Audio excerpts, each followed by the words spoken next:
esta palabra la he titulado en interrogativa, un tiempo incierto. Un tiempo incierto es una pregunta, un tiempo incierto. Y quiero decirte que la iglesia, desde el momento en que nació, desde el momento en que fue dada a luz en Pentecostés, ha sido una iglesia que se ha mantenido hasta el día de hoy. Ha sido una iglesia que no ha desaparecido. Ha sido una iglesia que ha vivido a lo largo de toda la historia y ha vivido conflictos políticos, económicos, sociales. Hoy, en este momento, podemos mirar a nuestro alrededor y podemos ver, yo no sé a cuántos les gusta ver los telediarios, hay algunos que dicen, no, es que yo no veo las noticias porque es que hay tantas cosas malas. Pues el mundo en el que vivimos está lleno de situaciones de conflicto por todas partes. Cuando tú ves el telediario, no solamente nos hablan de corrupción, nos hablan de crisis económica, de pobreza. Esta semana estaban hablando de una violación múltiple. Estamos viendo una decadencia social terrible. Ahora ocupan los telediarios la noticia de la pandemia del coronavirus. Todos los días hay unas cifras que se engrosan de personas que se enferman, que se contagian. Estamos en momentos muy, muy, muy complicados. Pero la iglesia está llamada no solamente a permanecer, sino a seguir siendo la luz en medio de lo que estamos viviendo. Y necesitamos entender que desde el principio, desde que la iglesia nace, empieza una confrontación con el reino de las tinieblas para que la iglesia no pueda cumplir su propósito. El Señor Jesús, y vamos a leer Mateo 16, desde el versículo 15, el Señor Jesús está hablando con Pedro. Y entonces Él les dice, en este caso les dice a los discípulos, ¿y vosotros quién decís que soy yo? Y respondiendo Simón Pedro dijo, tú eres el Cristo, el Hijo del Dios viviente. Entonces le respondió Jesús diciendo, bienaventurado eres, Simón, hijo de Jonás, porque no te lo reveló carne ni sangre, sino mi Padre que está en los cielos.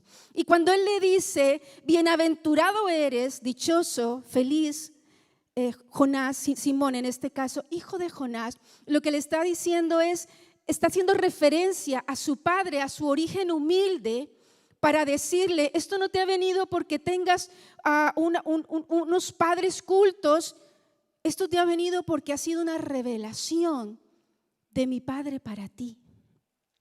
Y luego en el versículo 18 dice, y yo también te digo que tú eres Pedro y sobre esta roca edificaré mi iglesia.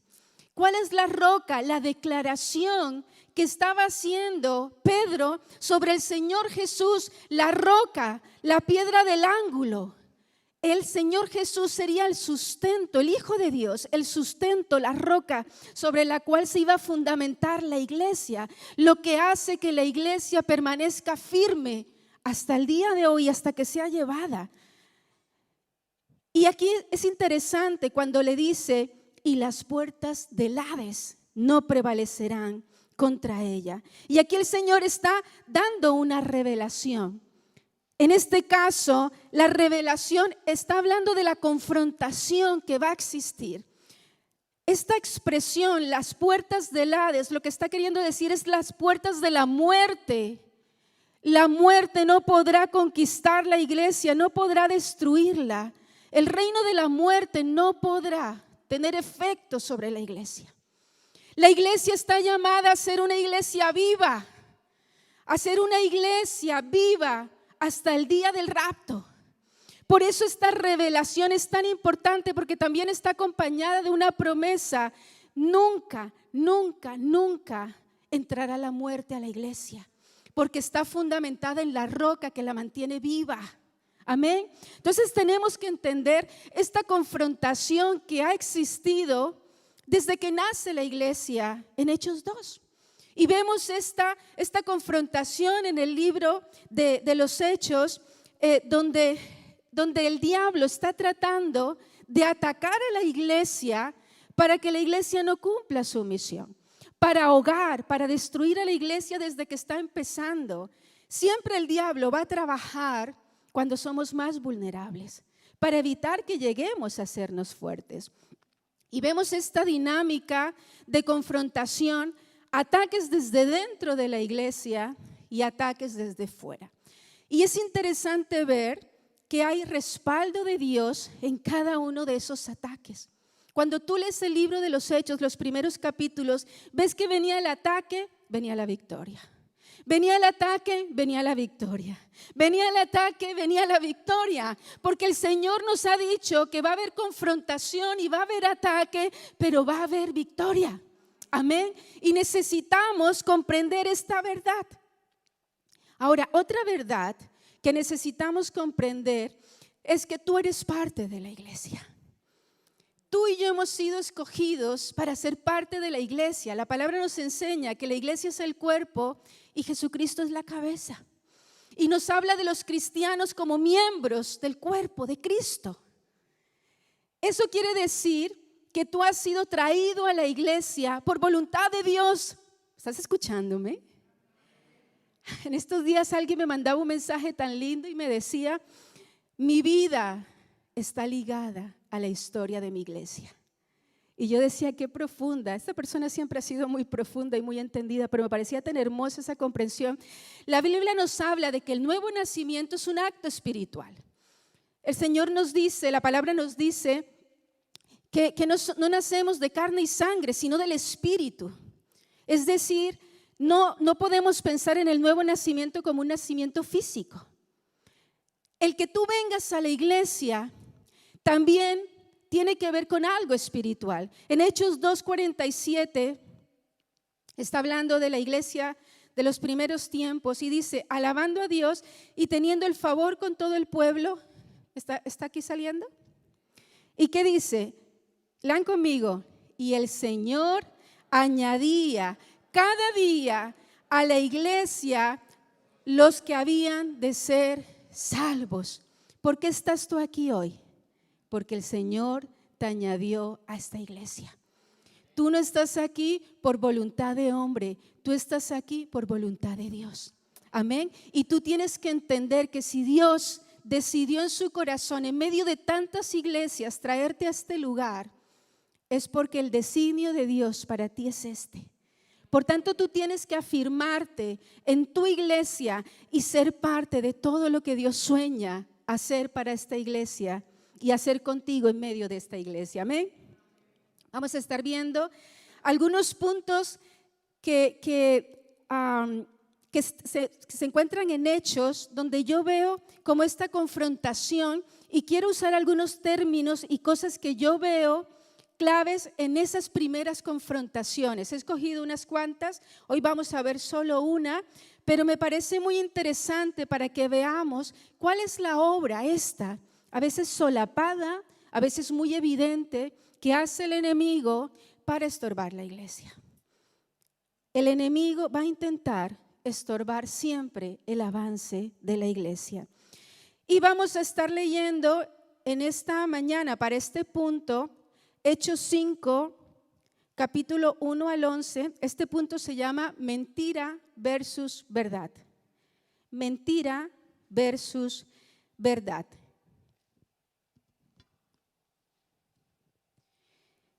¿Lo tenemos? ¿Sí? ¿O lo tenemos aquí? Bueno, ahí también se vale. Bueno, vamos a leerlo para poder entender el contexto. Vamos a leer desde el capítulo 4, versículo 32. Y dice, y la multitud de los que habían creído era de un corazón y un alma. Esto es muy importante. Y ninguno decía ser suyo propio nada de lo que poseía, sino que tenían todas las cosas en común.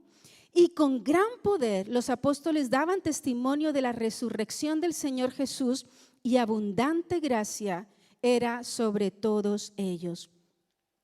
Así que no había entre ellos ningún necesitado, porque todos los que poseían heredades o casas las vendían y traían el precio de lo vendido.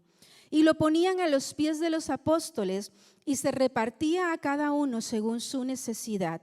Vamos al versículo 36. Entonces José, a quien los apóstoles pusieron por sobrenombre Bernabé, que traducido es hijo de consolación, también hijo de exhortación, levita, natural de Chipre, como tenía una heredad, la vendió y trajo el precio.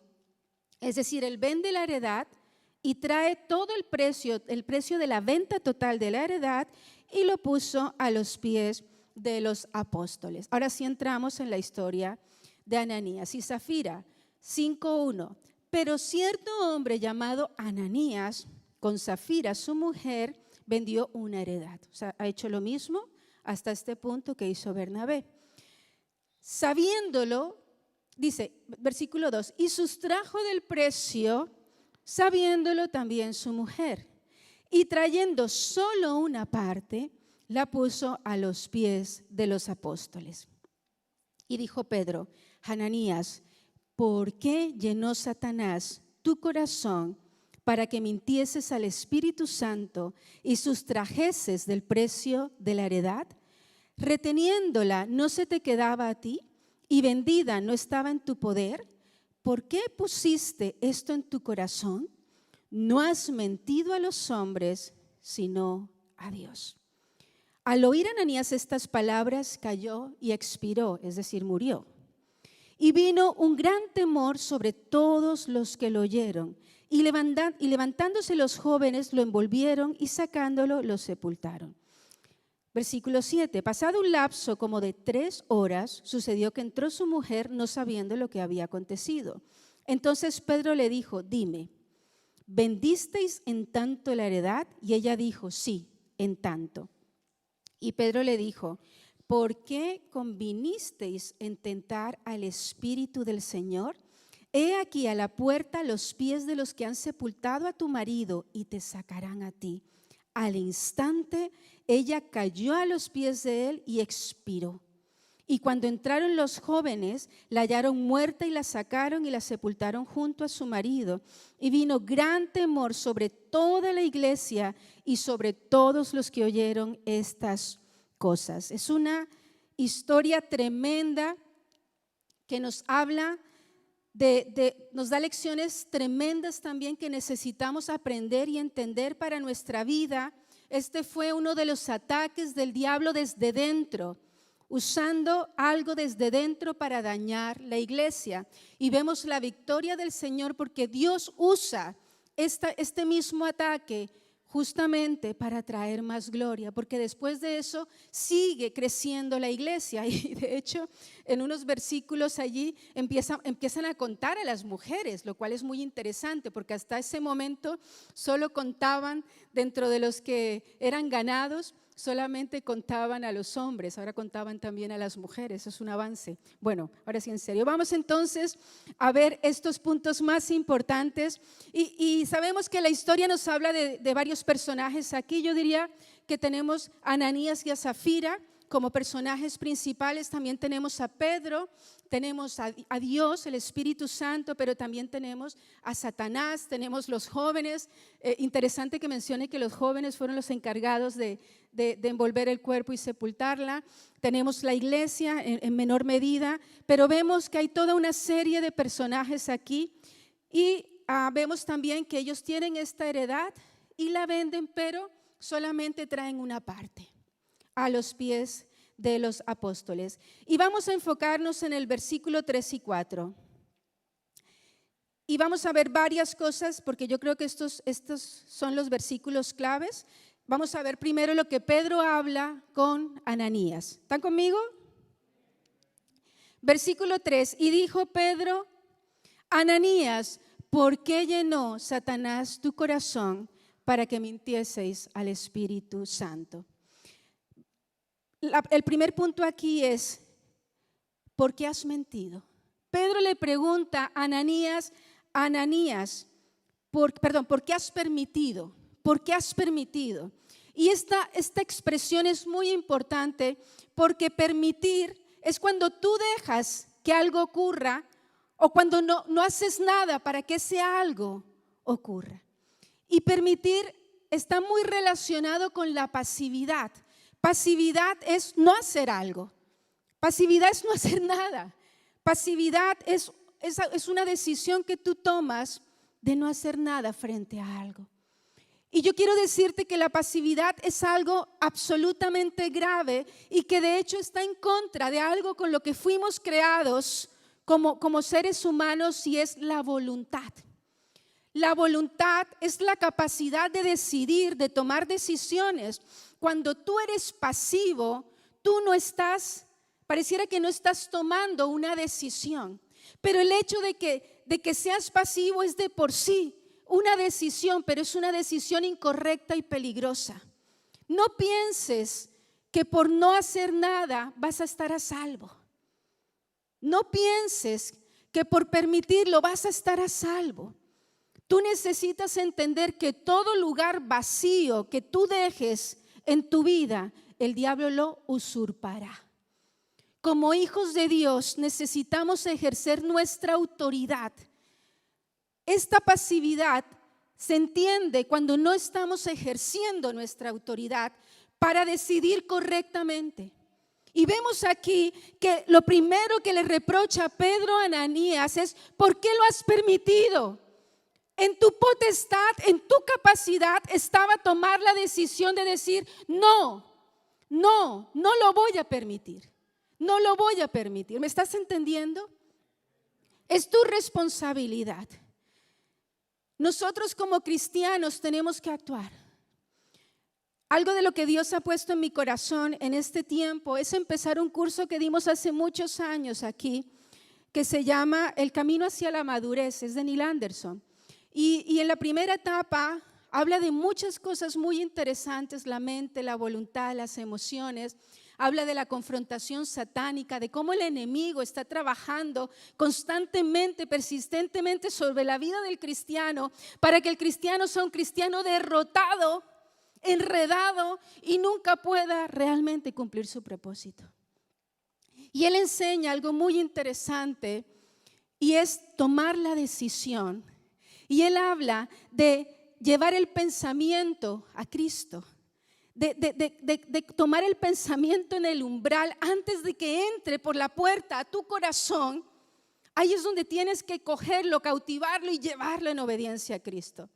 Y la palabra nos habla en Santiago 4:7: someteos pues a Dios, resistid al diablo y huirá de vosotros. Entonces, ¿cuál es la respuesta cuando el enemigo intenta venir a ti para sembrar algo en tu corazón? Es no permitirlo y someterte a Dios. Cuando tú ejerces tu voluntad para someterte a Dios, entonces, ¿qué dice la palabra? El enemigo huye. Si Ananías hubiera resistido en lugar de haber permitido lo que el diablo hizo en su corazón, no estaríamos leyendo sobre ellos hoy. O de pronto estuviéramos leyendo un relato de victoria, donde él luego confesaba su tentación, pero también confesaba la victoria sobre esa tentación. Ananías, ¿por qué has permitido? El punto de inicio. ¿Por qué has permitido? ¿Por qué no ejercitaste tu dominio propio? ¿Por qué no te posicionaste de parte de Dios? El segundo punto aquí. ¿Por qué permitiste? ¿Qué permitiste, Ananías, que Satanás llenara tu corazón?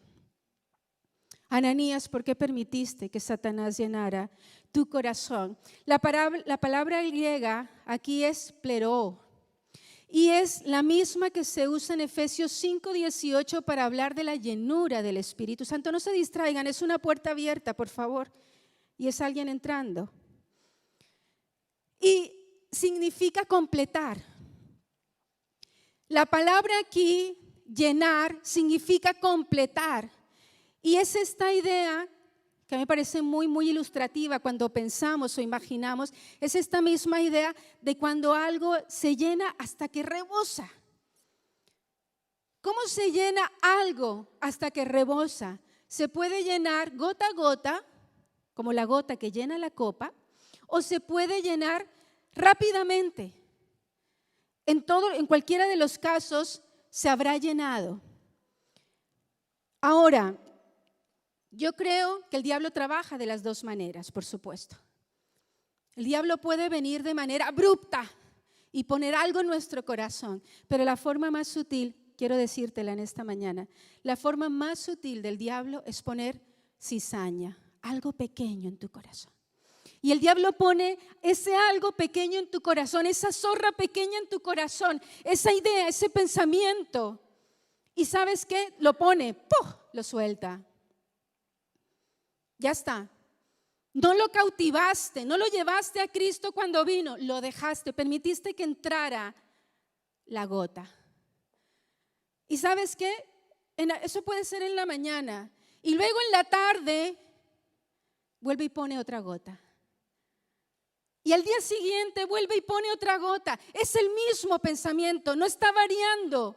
Es la misma idea. Tic, tic, tic, tic. Quiero decirte, al final, el corazón se ha llenado. El corazón se ha llenado. Y necesitamos hoy entender que así trabaja el enemigo de una forma muy sutil para dañar nuestro corazón.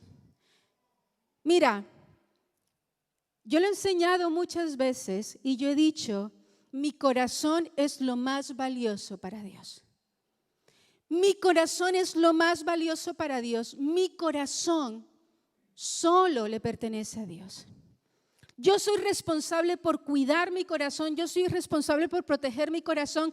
Y voy a decir algo que puede sonar feo, pero lo voy a decir así como suena para que lo entendáis. Nadie vale tanto para dañar mi corazón. Y puede sonar como que estoy menospreciando. No. Lo que estoy diciendo es que comparativamente entre Dios y una persona, decido que vale más Dios. Por tanto, no permito que nadie dañe mi corazón. Y el diablo mete estos argumentos, esta cizaña, estas cosas pequeñas para dañar nuestro corazón. Mira, tú no eres responsable por la obra del diablo. El diablo va a hacer su obra, es parte de su trabajo. Él es tan determinado, tan persistente, tan insistente. Él trabaja, mira, de verdad es tan diligente en su obra. Tú no eres responsable por lo que el diablo hace o no hace, pero sí eres responsable por permitirlo o no permitirlo. Ahora, también eres responsable por lo que hay en tu corazón. El diablo va a trabajar de la propia maldad que hay en tu corazón. Aquello que es un área débil en tu vida. ¿Tienes problemas con el orgullo? El diablo va a trabajar con eso. ¿Tienes problemas con la lujuria? El diablo va a trabajar con eso. ¿Tienes problemas con el dinero? El diablo va a trabajar con eso. Interesante. El primer ataque contra la iglesia, en este caso desde adentro, tiene que ver con el área económica. Hasta el día de hoy, el diablo sigue trabajando para que nos cueste darle a Dios. Para que hagamos todo tipo de triquiñuelas para no darle a Dios lo que deberíamos darle a Dios. Hasta el día de hoy. Primera de Corintios 10, 12 al 13 dice, por lo tanto, si alguien piensa que está firme, tenga cuidado de no caer. El diablo puede trabajar sobre tus áreas débiles, pero quiero decirte, aún estando fuerte, el diablo puede trabajar en tus áreas fuertes. Y me parece muy interesante que dice aquí, por lo tanto, si alguien piensa que está firme, es una percepción personal. Si alguien piensa que está firme, por eso yo creo que es tan importante contar con cristianos espirituales a nuestro lado que nos ayuden a crecer. Personas a las que podamos rendir cuentas. Pero a veces nos cuesta tanto dejar a otros meterse en nuestras vidas para que nos ayuden a crecer, para rendirles cuentas. Fíjense que uno de los pecados aquí también de ellos fue la independencia, actuar al margen de Dios. Qué diferente hubiera sido si Ananías le hubiera dicho a su esposa, tengo esta lucha, esta tentación en mi corazón, vamos a hablar con Pedro. ¿Qué hubiera pasado? Es que a veces tenemos los mecanismos, los caminos, pero no queremos recorrerlos a la manera de Dios. He escuchado tanta gente a veces pasar por luchas y alguien le dice, ve y habla con el pastor. No, él no tiene por qué meterse en mi vida. Y tú dices, ¿qué? ¿De verdad? Pero eso es lo que el diablo te ha metido. Eso es lo que el diablo te ha vendido. Que guardes allí tu tesoro. ¿Sabes? Tu tesoro. Y ese tesoro al final es como un cáncer que nos come por dentro. Por tanto, si alguien piensa que está firme, tenga cuidado de no caer. Oh, no pienses que porque estás firme, no tienes que tener cuidado de tu corazón. Tienes que seguir cuidando tu corazón. Y exponte a que otros te digan si realmente estás bien o no. Porque la percepción personal muchas veces es engañosa. Engañosa. Ustedes no han sufrido ninguna tentación, prueba, es la misma raíz de la palabra, que no sea común al género humano, pero Dios es fiel. Di conmigo, Dios es fiel. Que no permitirá que ustedes sean tentados más allá de lo que pueden aguantar. Tú no puedes ser tentado más allá de lo que puedas aguantar. No puedes ser probado más allá de lo que puedas aguantar. Dios no es un Dios implacable, injusto. Dios es un Dios amoroso, pero va a permitir la prueba en nuestra vida, va a permitir la tentación. ¿No te parece? ¿Cuántos hacen dieta aquí en la iglesia? Vale. ¿Solo 4 saludables? Bueno, entonces voy a hablar porque es que no sé si entonces los que no hacen dieta no me entiendan, pero bueno, cuando te van a hacer algunas pruebas para unos análisis de sangre y te dicen que no puedes comer, etcétera.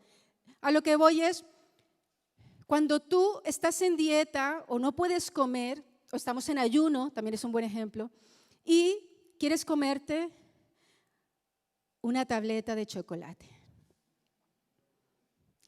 ¿Sabéis qué costa se come una tableta de chocolate Milka al día? Creo que a veces se come hasta 3, ¿no? Pero ya se ha mejorado, ya solo se come una. Qué envidia ese cuerpo con semejante. Si yo tuviera ese cuerpo me comería 3 también. Bueno, a lo que voy. El punto es cuando tú tienes una tentación y tú empiezas, me la como. De hecho, cuando tú vas a empezar una dieta, los nutricionistas te dicen, o esos programas de la tele, que va el nutricionista allá y te tira todo, la bollería, te tira el aceite, te tira la mantequilla, te tira, y solamente te dejan cosas saludables. ¿Para qué? Para que cuando venga ese momento de necesito comer dulce, necesito comerme un chocolate, tú no tengas nada a mano. Yo estoy tratando de ponerte en escenario de una tentación insignificante en este caso, pero cuando tú vences, en medio de tu desafío de dieta, estás queriendo no comerte el chocolate porque sabes que vas a dañar tu dieta, pero también con todas tus fuerzas anhelas ese chocolate. Y llega un momento donde tú dices, no, es que no me aguanto. Pero ¿qué es lo que nos dice Dios? Si aguantas. Porque yo no permitiría nada, ahora saquémoslo del escenario el chocolate, por favor. Yo no permitiría nada que tú no aguantes. Pero el diablo nos engaña, no aguantas. Tú no puedes con esta prueba. Por eso a veces llega esta sensación de estamos superados, no aguanto. Pero cuando sientas eso, ven a la palabra y aplica lo que dice la palabra. La palabra me dice que sí, que Dios no va a mandarme algo que yo no pueda soportar, que no pueda aguantar. Y que también justamente con la prueba me va a dar la salida. En medio de la prueba yo tengo la victoria siempre, si le busco a Él, si no me apoyo en mi fuerza. Amén. ¿Para qué? ¿Para qué? Vamos al tercer punto. Ananías, ¿por qué has permitido que Satanás llenara tu corazón para cometer este pecado? ¿Cuál fue el pecado? Y él lo aclara aquí. Has mentido al Espíritu Santo. Y de hecho, en el versículo 4 al final dice, no has mentido a los hombres, sino a Dios. Y podemos pensar en varias cosas aquí. La primera de ellas es interesante que se esté identificando a los líderes de la iglesia con el Espíritu Santo.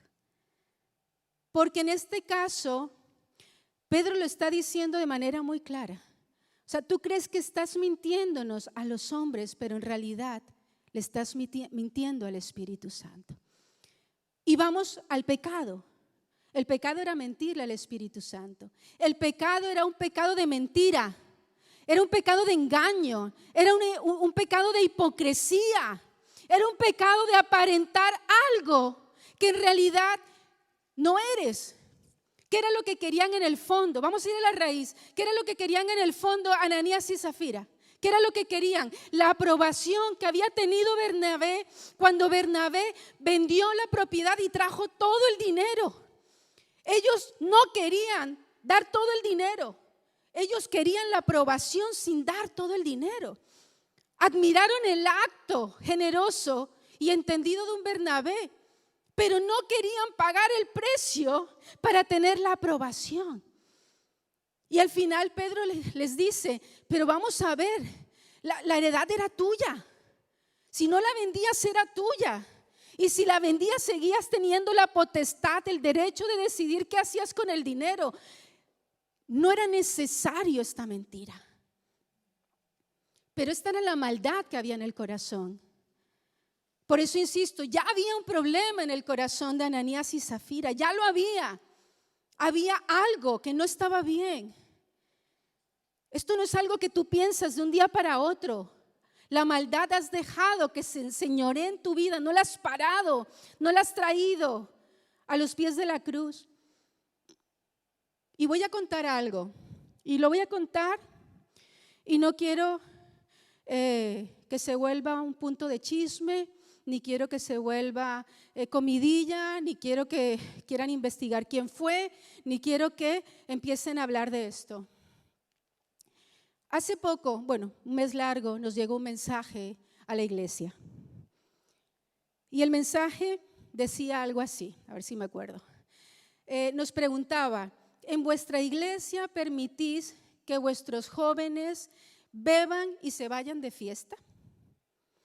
Porque sabemos de algunos jóvenes que lo hacen. De hecho, sabemos que fulanito de tal, con nombre propio, lo hace. Claro, cuando tú lees ese mensaje, tú te quedas en shock. Porque yo no sé lo que tú haces en privado, pero Dios lo ve. Yo no sé si tú vas a la discoteca una vez o nunca vas, porque de pronto en tu caso el problema no es la discoteca, de pronto la pornografía y lo haces allí en secreto en tu habitación y nadie se entera. O de pronto tienes otro tipo de pecados en tu vida. Pero lo que me pareció muy interesante, por supuesto, yo le respondí, no sabemos si era una persona cristiana o no, no sabemos. Si era una persona cristiana, pues no sabemos si estaba en la discoteca y vio al otro chico, o le contaron. La pregunta era de por sí venenosilla, porque yo creo que lo que quería era contarnos que ese chico estaba de discoteca y como que nosotros qué íbamos a hacer. Pero la respuesta que yo le doy, porque el pastor y yo acordamos que yo iba a responder, es no estamos de acuerdo. De hecho, no estamos de acuerdo no solo con que los jóvenes se vayan de fiesta, sino cualquier persona que se dice cristiana se vaya de fiesta, de baile, de discoteca, de lo que sea. Sencillamente porque cuando conocemos a Cristo y tenemos un encuentro personal con Cristo, no necesitamos irnos de marcha. Así de sencillo. Así de sencillo.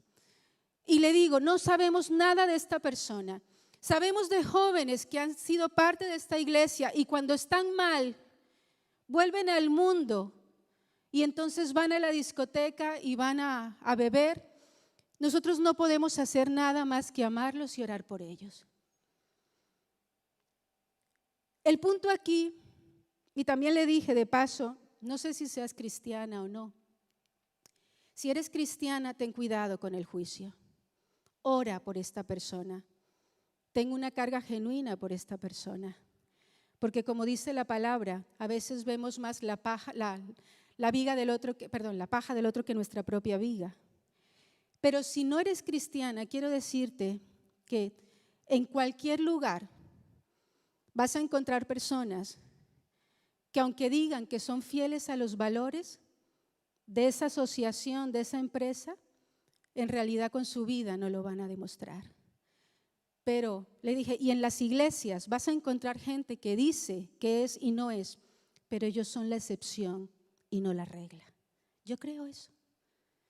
Yo creo que la iglesia está formada por una comunidad de santos, una comunidad de creyentes que realmente aman a Dios, personas que tienen debilidades, que necesitan ser entregadas y rendidas a la cruz, pero personas que han entendido que si estás aquí y ya no tienes que confraternizar con lo que está allá afuera, con el pecado, con el mundo, porque si estás aquí en la iglesia y vas a seguir viviendo lo que se vive en el mundo, entonces ¿qué haces aquí?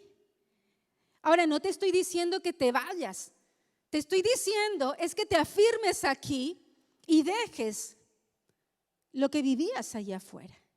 Cuando yo vine a Cristo, y yo lo he compartido muchas veces, a mí me encantaba la noche. Yo salía jueves, viernes, sábado, domingo a bailar si me invitaban. Estaba tan sola en mi vida y salía y bebía y fumaba y era una vida tan vacía. Y cuando a mí me invitan a la iglesia y yo me siento el amor de Dios, siento que Dios me ha abrazado, siento que Dios me ha limpiado, entiendo que tengo mi vestidura blanca. Porque cuando tú naces de nuevo, tus pecados son perdonados y hay un ropaje real sobre tu vida, un vestido blanco, eres un santo, declarado santo en Cristo, por medio de Cristo. Y yo sabía que yo no podía coger mi vestido blanco e irme allá con mis amiguetes a fumar, a bailar, a todo lo que hacías en esos lugares. El problema es cuando eres hipócrita. La iglesia de ese entonces ya entendía lo que era esto. Ananías y Zafira, lo que fueron fue hipócritas. ¿Cuáles son las áreas de hipocresía en nuestras vidas? Dios hoy nos advierte, nos habla a través de esto. ¿Sabes? Porque en ellos era esto que querían, la aprobación.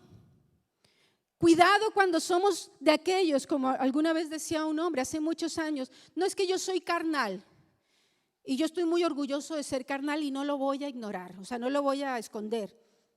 ¿Sabéis lo que es un carnal, no? Una persona que ha conocido a Cristo, pero no se ha rendido al gobierno del Espíritu, sino que todavía camina en obras de la carne.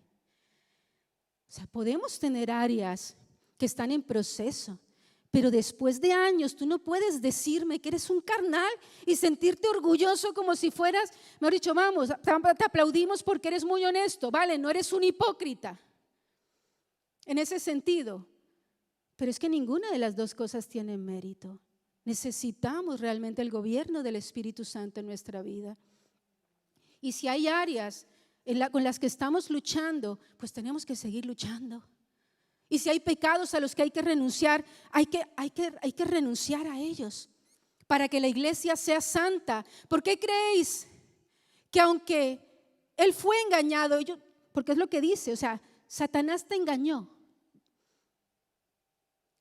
Sin embargo, Dios no les exime por haber sido engañados. Es el mismo principio del huerto. Eva fue engañada, pero hubo consecuencias de pecado. No pienses que porque eres engañado no va a haber consecuencias de pecado. La corrección fue drástica. Ellos cayeron muertos. Y cualquiera podría decir, oye aquí. Imagínense, piensa un momento en tu vida. ¿Cuántas áreas de hipocresía hay en tu vida hoy? ¿O hay áreas de hipocresía? Cosas en las que tú dices que eres algo y no eres, cosas que dices que haces y no haces. O sea, imagínate hoy si viniera ese juicio de muerte sobre cualquier persona, cualquier cristiano aquí que en este momento tenga áreas de hipocresía o haya sido hipócrita en algún momento. Yo creo que todos moriríamos. O sea, no nos vais a poner aquí de espirituales, que eso, vamos, el Señor reprenda la mentira. Yo creo que todos en algún momento hemos sido hipócritas, como todos en algún momento podemos mentir, sin que permitamos un hábito de mentira o un hábito de hipocresía. No, es que el problema no es que no tengamos luchas o batallemos con cosas, el problema es que esas cosas nos venzan. Y voy a terminar con esto. Un pecado que a mí me pareció muy grave y fue aquí la falta de percepción espiritual. Porque la percepción espiritual, escúchame bien, te voy a regalar un tesoro en esta mañana. La percepción espiritual es como el sentido común espiritual, como un sentido común que desarrollamos en nuestra vida de fe. La percepción es la interpretación que hacemos de las cosas a través de nuestros sentidos. Cuando tú desarrollas tu percepción espiritual, entonces tú puedes ver cosas que quizá otros no ven. Nosotros crecemos en el conocimiento de Dios a través de la palabra. Entre más conozcamos de la palabra, menos susceptibles somos de engaño. ¿Estás conmigo? Conoceréis la verdad y la verdad os hará libres. ¿Vale? Y el Señor Jesús está hablando de los mandamientos y de cumplir los mandamientos. Conoceréis la verdad, conoceréis la palabra. Esa palabra os traerá libertad. Pero nosotros necesitamos entender que la percepción espiritual es cuando esos sentidos se desarrollan de manera que tú logres ver más allá. Cuando tú no has desarrollado percepción espiritual, tú estás ciego. Cuando tú desarrollas percepción espiritual, tú logras ver cosas pequeñas, logras identificar. Tú logras ver y decir, eso no me cuadra. A veces, por ejemplo, un trabajo, te ofrecen un trabajo y tienes que trabajar el domingo y tienes que trabajar todos los días y no vas a poder volver a la iglesia. Y tú dices, bueno, lo importante, que es lo que dicen algunos, bueno, lo importante es que no deje de congregarme. Entonces yo voy a seguir viendo el streaming, no hace falta que no vaya a la iglesia. El que tiene percepción espiritual dice, no, porque yo no solamente soy una parte pasiva de la iglesia, Dios me llama a ser una parte activa. No es suficiente con ver el streaming, yo tengo que ser parte de mi iglesia. ¿Me estáis entendiendo? La percepción espiritual nos permite ir más allá. Es como aplicar en la práctica, también tiene que ver con la sabiduría, aplicar en la práctica la palabra de Dios. Para Ananías y Zafira, esto era una mentirijilla. ¿Me estáis entendiendo? Pequeña, insignificante. Pero cuando tú tienes percepción espiritual, dices, uy, no, esto es gravísimo. Nosotros no podemos hacer esto. No nos podemos poner de acuerdo para lo malo, que es lo que después le reprocha Pedro a Zafira. ¿Por qué os habéis puesto de acuerdo? ¿Por qué habéis creado alianza para hacer lo malo? Y veis que le pregunta a ella para darle la oportunidad de que ella se retracte y como que abandone el pecado de su marido. Y si ella se hubiera posicionado en su responsabilidad individual, ella no hubiera muerto. Qué importante es un creyente, un esposo, un cónyuge espiritual, que cuando el otro tropieza y cae, le ayuda a levantarse, que decide ser la luz.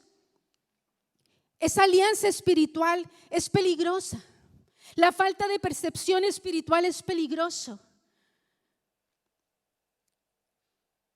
Tú necesitas poder identificar esas cosas que dejas de hacer en tu vida y que al final te pueden llevar a un destino peligroso. Mira, me preocupa tanto cuando los padres no entienden la necesidad de realmente educar en los principios espirituales a sus hijos. Me preocupa cuando los padres no motivan a sus hijos a estar conectados con las cosas de Dios.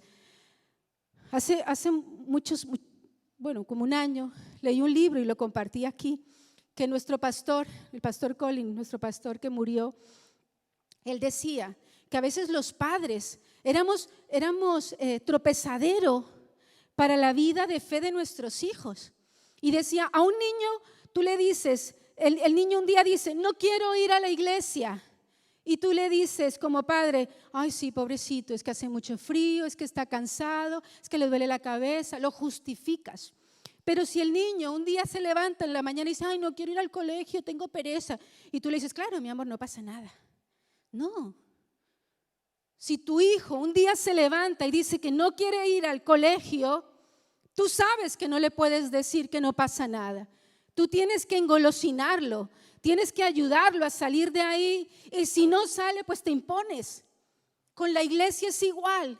Tus hijos se exponen a los ambientes de Dios. Cuando hacemos eventos de jóvenes, reuniones de jóvenes, te estamos dando una alternativa. Mira, hay un tiempo donde es demasiado tarde. Aquí han venido jóvenes que están en tiempos complicados. Hay momentos donde pareciera que lo que no hicimos se ha vuelto en nuestra contra.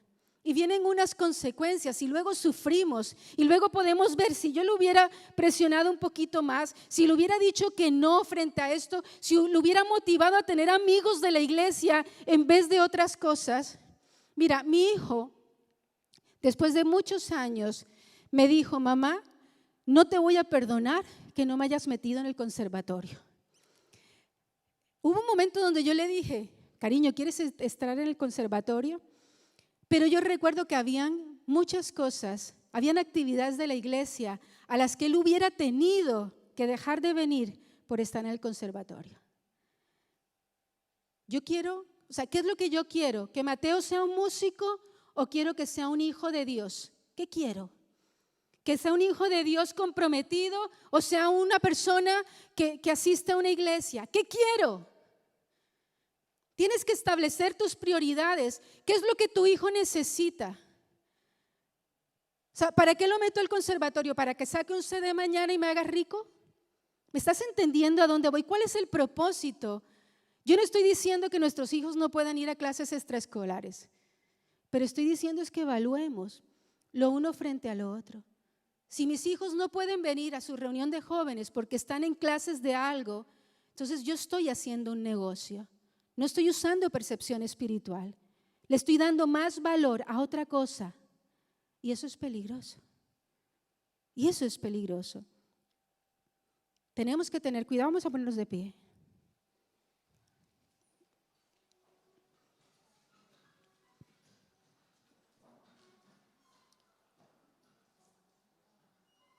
Cierra tus ojos. Vamos a orar.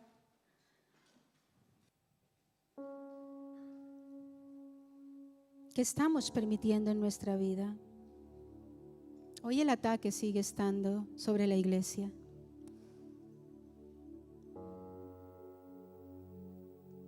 Hoy hay ataque allá afuera, pero también sigue habiendo ataque aquí adentro. A veces los procesos de ataque no son tan claros como lo eran en la iglesia primitiva. Pero hay ataques aquí adentro hoy sobre tu vida. Quizá hay áreas en tu vida hoy en las que tú no estés teniendo percepción espiritual para tu propia vida y para tu familia, para tu matrimonio, para tus finanzas, para tu trabajo, para tu estudio. Hoy tú tienes que tomar decisiones. Quizá has permitido que el diablo ponga una cizaña en tu corazón, quizá contra alguien, quizá contra algo de la iglesia, quizá contra Dios mismo, en su esencia de Padre de amor, en su esencia de Dios fiel, en su esencia de Dios protector, en su esencia de Dios proveedor.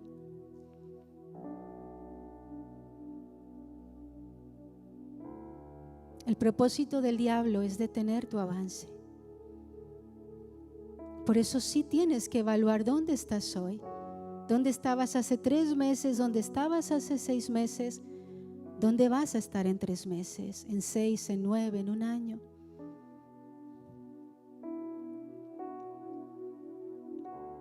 Y si miras hacia atrás y ves que no has avanzado, hoy examina tu corazón. ¿Qué has permitido que el enemigo ponga en él? ¿Qué has permitido? ¿Dónde no has dicho basta? ¿Dónde no has sometido ese pensamiento al gobierno de Cristo? ¿Dónde no has rendido esa emoción, esa molestia, esa incomodidad? Si estabas avanzando y algo te detuvo, evalúa qué pasó. Y si hoy estás bien en tu corazón, entonces cuídate de seguir avanzando hacia adelante. Espíritu Santo de Dios, en esta mañana, yo declaro en el nombre de Jesús la unción que trae libertad sobre las mentes y los corazones. En el nombre de Jesús, declaramos que todo espíritu de engaño y de mentira en este lugar es atado y echado fuera de la influencia espiritual de la iglesia. Declaramos en el nombre de Jesús que hoy se levanta en el pueblo un entendimiento de la percepción espiritual, el radar espiritual que les ayuda a ver lo que el enemigo planea, que les ayuda a anticiparse, que les ayuda a dar valor a lo pequeño, a no ser descuidados en su andar, sino a ser cuidadosos y atentos en medio de todo lo que se presenta en el camino. Gracias, Señor, en esta mañana. Gracias, Señor, en esta mañana por lo que estás haciendo.